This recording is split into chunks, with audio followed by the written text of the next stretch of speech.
V Celovcu se je več 100 koroških Slovencev in njihovih podpornikov zbralo na protestu zaradi policijske akcije na protifašističnem taboru na Peršmanovi domačiji.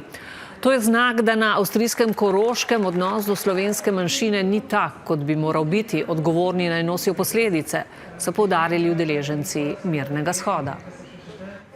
Protestniki so se danes zbrali pred koroško deželno vlado, tako kot pred dnevi na Dunaju, pravijo, da so zaradi dogodkov pred muzejem Peršman ogorčeni. Počutijo se napadene in boli jih, da očitno del vlade hoče prikazati antifašiste, tiste, ki se borijo za pravice slovenske manjšine, kot enake nacistom, ekstremiste in nevarne državi. To nismo, pravijo. Mene je užalilo, šokiralo in te emocije pa hočem dati prostor in zaradi tega sem danes tu.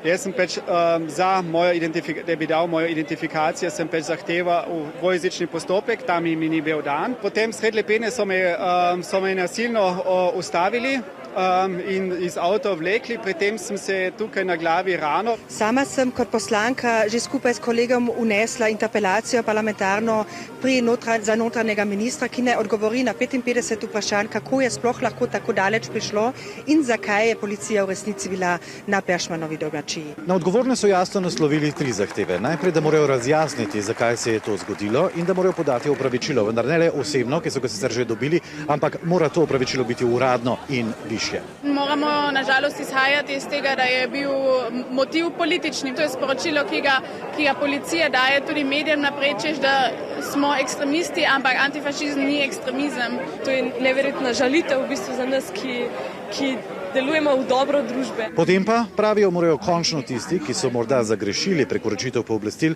tudi odgovarjati. Die Polizei hat nach meiner bisherigen Kenntnis mindestens gegen 5 gesetzliche Bestimmungen unseres Landes verstoßen. Nekaj pozitivnega pa so ti dogodki vseeno prinesli. Potem, ko se je to zgodilo na Peršmanu, so zelo stopili skupaj. Dobili so veliko podpore in izrazov solidarnosti. In zato verjamejo, da je mogoča mirna in lepa prihodnost sožitja na Koroškem.